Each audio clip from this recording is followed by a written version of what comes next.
Bonjour, l'actualité nationale que nous démarrons à Guédiawaye. Le président de la République Macky Sall a inauguré dimanche à Guédiawaye le bus rapide transit BRT, une infrastructure devant permettre de transporter quotidiennement 300 000 passagers dans la région de Dakar, a constaté l'APS. Il a posé l'acte marquant sa mise en service en compagnie du ministre des Transports terrestres et du désenclavement Mansour Faye, du directeur du Conseil exécutif des transports urbains durables SUTUB, Thierno Birahim Aou, et de plusieurs membres du gouvernement. C'est à la gare de Guédiawaye qu'il a procédé à la coupure officielle du ruban, lançant la mise en service très attendue par les populations de Guédiawaye de ce projet 100% électrique.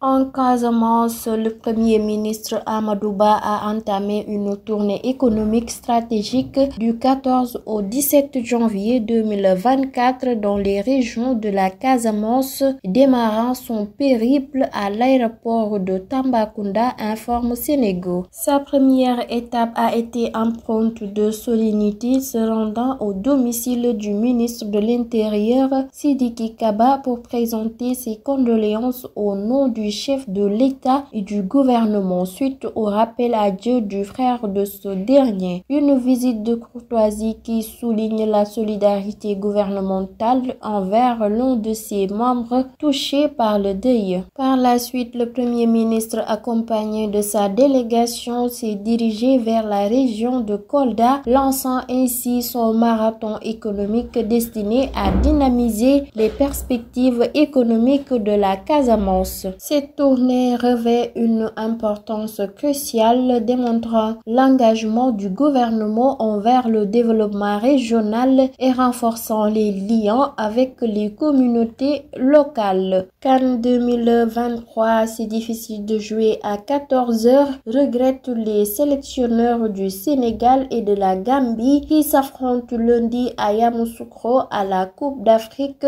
mais qui vont s'adapter d'Alger à Cap Town, d'Addis Abeba à Dakar, en passant par le Congo. Il fait très chaud en Afrique, soupire le coach des Lions Aliou Cissé. Oui, il fait chaud, on ne peut rien y changer, abonde Tom Saintfiet, le technicien belge des Scorpions, ajoutant que c'est la même température pour les deux équipes. C'est la CAN, pas la Champions League, c'est le continent africain qu'il faudra nous adapter, reprend Aliou Cissé. Aucun médecin en tout cas ne préconiserait de jouer à 14h. S'adapter, c'est ce qu'on a fait, poursuit le Sénégalais. On a calé 2 entraînements à 14h et je vous garantis qu'il fait très chaud pour jouer au foot. Je lance un appel à la CAF pour regarder un peu mieux les horaires. C'est difficile de jouer à 14h, conclut Cissé, rapporte Sénéweb.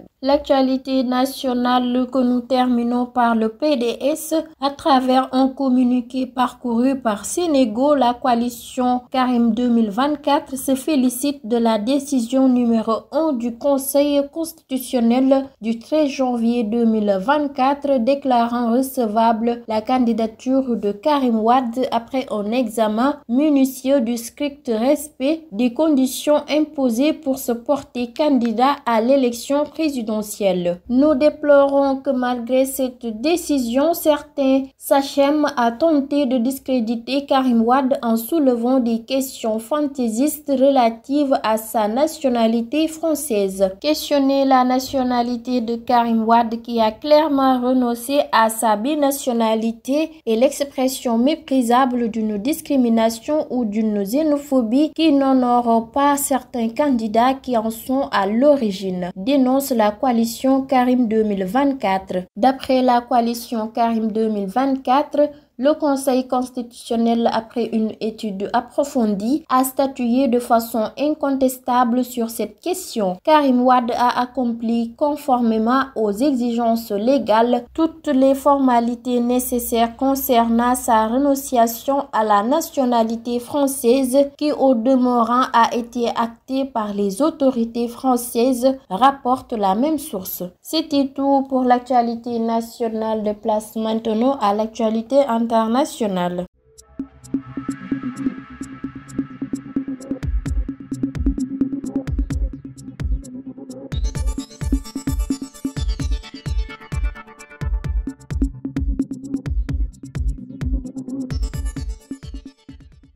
L'actualité internationale que nous démarrons par la présidentielle aux Comores, jour d'élection ce dimanche 14 janvier, où 338 000 électeurs sur une population de 836 000 personnes ont appelé aux urnes pour élire leur gouverneur et surtout leur président, informe RFI. Azali Assoumani, au pouvoir depuis 2016, brigue un nouveau mandat. Face à lui, 5 candidats d'opposition, la journée de vote se déroule dans un climat de grande tension. En Tanzanie, la présidente Samia Suluhu Hassan a annoncé ce dimanche la mort de plus de 21 mineurs dans le nord du pays. C'est avec une grande tristesse que j'ai reçu des informations faisant état de la mort de plus de 21 personnes à la suite d'un glissement de terrain dans la mine de Ngelita dans le district de Bariadi, région de Simiyu, a-t-elle déclaré dans un message diffusé sur Twitter. Visité par RFI. La Tanzanie et d'autres pays d'Afrique de l'Est tels que le Kenya, l'Éthiopie et la Somalie sont confrontés depuis plusieurs semaines à des pluies diluviennes liées au phénomène météorologique El Niño. 76 personnes ont péri le mois dernier dans les glissements de terrain, toujours dans le nord de la Tanzanie, dans la région de Katesh. Terminons l'actualité internationale par la Manche. 5 migrants sont morts en France dans la nuit du samedi 13 au dimanche 14 janvier alors qu'ils tentaient de rejoindre une embarcation à la mer dans une eau glacée pour traverser la Manche. Le premier drame meurtrier de 2024 au large des côtes françaises. 4 décès avaient initialement été dénombrés par la préfecture maritime de la Manche et de la mer du Nord en début de matinée, mais un 50e corps inanimé a ensuite été retrouvé au bord de la plage. Une 6e personne a par ailleurs été transférée en urgence absolue à l'hôpital de Boulogne-sur-Mer, indique la Prémar dans un communiqué faisant également état d'un blessé léger et de 32 rescapés, rapporte l'AFP. C'était tout pour l'actualité internationale. Place maintenant à l'actualité sportive.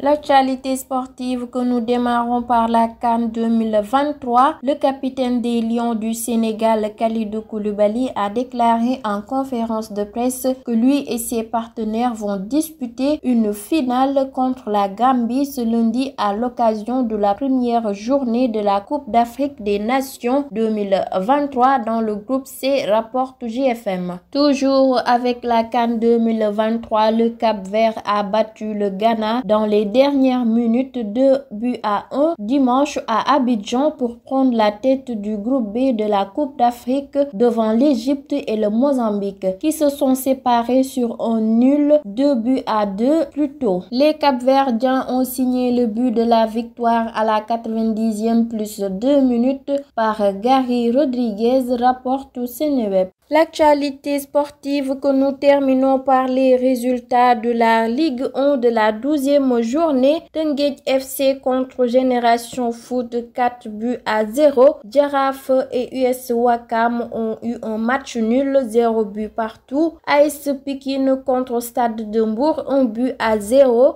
US Gorée contre Guédiawaye ont fait un match nul, 0 but partout. Casa Sport et Jamono Fatick, 1-0. Et enfin, Sonacos contre Linguère ont aussi fait un match nul, 1 but partout. Passons au classement avec la Ligue 1 de la 12e journée. Teungueth FC en première position avec 21 points. Jaraaf en deuxième position avec 20 points. AS Pikine occupe la troisième position avec 20 points. C'était tout pour l'actualité sportive. Merci de suivre sur Sunugal ci kanam. Je vous donne rendez-vous demain avec d'autres informations. Merci et d'ici là, prenez bien soin de vous.